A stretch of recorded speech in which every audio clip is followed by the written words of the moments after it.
So our next guest is a licensed physical therapist, David Cunic. Why don't you come and join us? Amongst other things, you know, coming here this afternoon, I meant to call David and tell him to wear his cannabis jacket.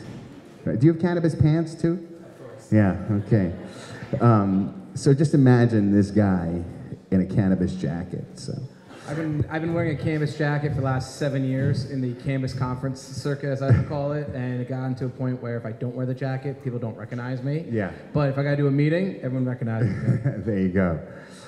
So thank you so much for joining us today. Start us off simply. Why did you start to incorporate CBD into your practice? Sure. As a medical practitioner, we have a medical code of ethics, and part of the medical code of ethics is to find the best treatment option for our patients. And even if it's not allowed federally, it even says in our medical code of ethics, we have a right and we have a duty to our patient to look at all aspects of care for a patient. And then really from there, being a physical therapist, I used to own several clinics. We were voted #1 in Morris County for 9 years in a row. It was really interesting because people, when you see a patient, especially a physical therapist, you see them 2 or 3 times a week for sometimes 6, 8, 9 months. And you learn about what meds they're on. They're like, hey, I'm constipated because I'm on this med. And oh, hey, I have this problem because of this other med. And from there, long story short, it was actually a friend of a friend, and I started another company, and we did online health and wellness for people and their pets. And we started to do articles on CBD for dogs back in 2011. And everyone in New Jersey is like, you're crazy, what are you doing? And then from there, we started putting articles about patients using cannabis for medicine back in 2011. So from there, we kind of just grew from there, and now we have a small practice where we actually are the first medical marijuana cannabis-friendly PT clinic in New Jersey, and we're located in West Caldwell. It's technically illegal to use cannabis at the facility, but at the end of the day, people will medicate properly either before or after their treatment session. And listen, when you take Tylenol, you're getting Tylenol, right? Yeah. So why is it people are gonna go buy something off the street and not know what they're putting in their body? And to answer your question before about the deaths of cannabis, as someone who's in the testing lab sector, people don't die from using cannabis or using CBD. They die from the heavy metals, from the pesticides, and even mold as well too, and that's what's causing the deaths, and that's what the mainstream media doesn't really talk about too much.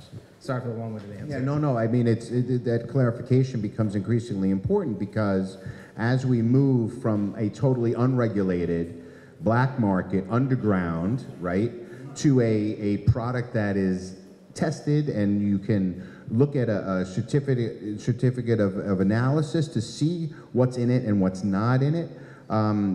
You're not, the person at the car wash checkout's not going to have that information handy. You can get your little green air freshener, but shouldn't be buying your medicine there. So I've heard you refer to marijuana as a modern day penicillin. So what's that about? Back in 2014 and 15, I started getting interviewed by different magazines, and I said in one interview that cannabis is modern day penicillin, and it kind of spread like wildfire. Now, if you remember penicillin was illegal. Penicillin did not want to be passed.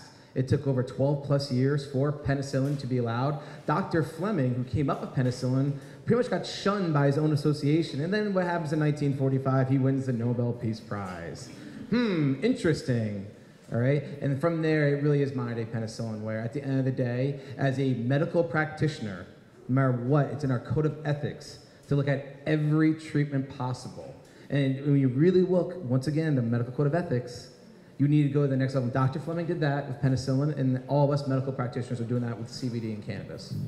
And part of the problem, right, is the fact that at the federal level, we're talking about a Schedule I drug, and because of that, you can't, the funding to do research just doesn't exist. Can't be done, right? So, it's the whole catch-22. How do we study it if it's still illegal? So it becomes a challenge. So talk to us, you came up with this UCS, right? Use Cannabis Safely program.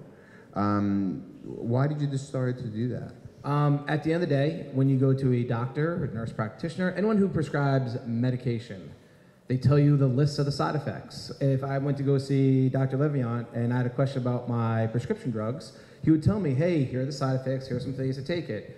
But when it came to cannabis, what do I do? Do I take a sativa? Do I take a hybrid? Do I do an indica? When do I medicate? How do I medicate? What type of medicine should I use? For CBD, you know how many different variations of CBD there is? Just because CBD works for you, for one type may not work for me. We all have different endocannabinoid systems. Kind of, we all have different central nervous systems. So we started to do what's called use cannabis safely. And one thing, I had a testing lab in Las Vegas and a testing lab in Colorado. We would actually have sometimes just our testing lab in Denver, Colorado was right by a medical facility. And being a licensed physical therapist overseeing the lab, I started talking to the practitioners there, and they're like, yeah, even though weed is completely legal, we have no idea what to recommend. And kind of the light bulb went off, and the rest is history. Yeah, makes a lot of sense.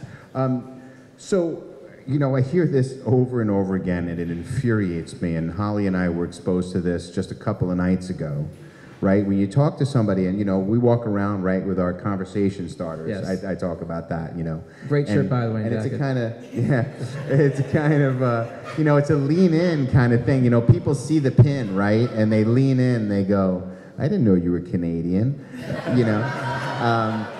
So, you know, it's kind of like a secret code, and people, and you know, people kind of, you know, they get up close and they tell you about their story, you know, and how it happened. But at times, right, you mention cannabis, and I refer to it as cannabis, right? I don't like marijuana. That has its own, you know, negative connotations, right, and based in propaganda. So we talk about cannabis. But when they say it's a gateway drug, oh man, my head just wants to explode. Yes. So, long story short, the way I really look at cannabis, and people ask about the gateway drug, and being a licensed physical therapist, where in the state of New Jersey, if you, back in 2013, 14, 15, 16, if you were a licensed practitioner for medicine, you cannot get a medical marijuana card because you might lose your license to practice. Nice little fun little fact back then. So being in the industry, you had to be very careful, and I got that question asked a lot. Marijuana is a gateway drug, and this is what I say, and let's call a spade a spade. Is alcohol technically a drug, yes or no? Raise your hand. Yeah, right? Everyone should be raising their hand. Let's see, is alcohol a drug? Great, so let me ask you a really good question. If you have a kid, do you give your kid his first joint, or do you give your kid his first sip of wine or beer? Because technically speaking, 99% of the time, you probably gave your child a sip of beer or wine, and guess what? That's the gateway drug right there. And if you want to get even more particular, some people even think white sugar is the gateway drug as well, too. So. Yeah, I hear you.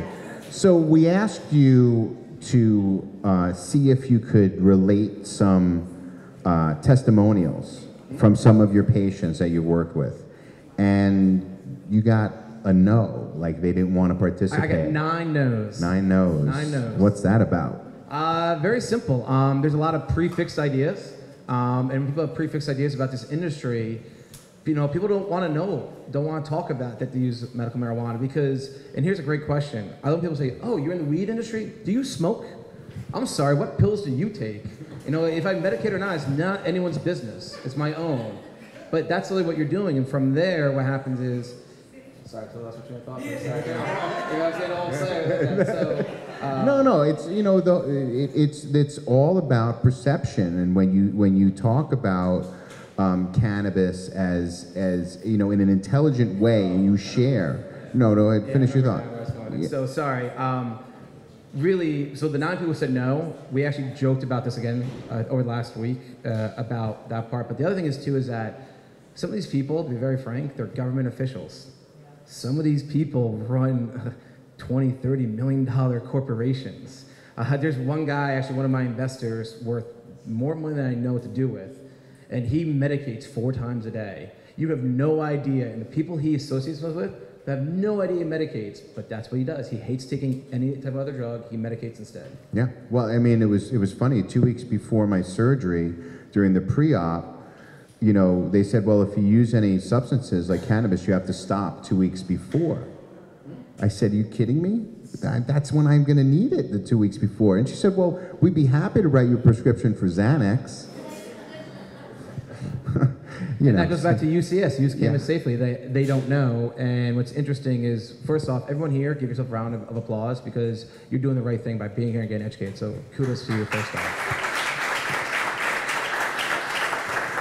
We talk about research and science, but one thing I would highly recommend is that you have the Cannabis Science Conference. There's one out in Oregon, and they just had the first one out here on the East Coast in Baltimore, Maryland. They had over 40 different independent research projects going on.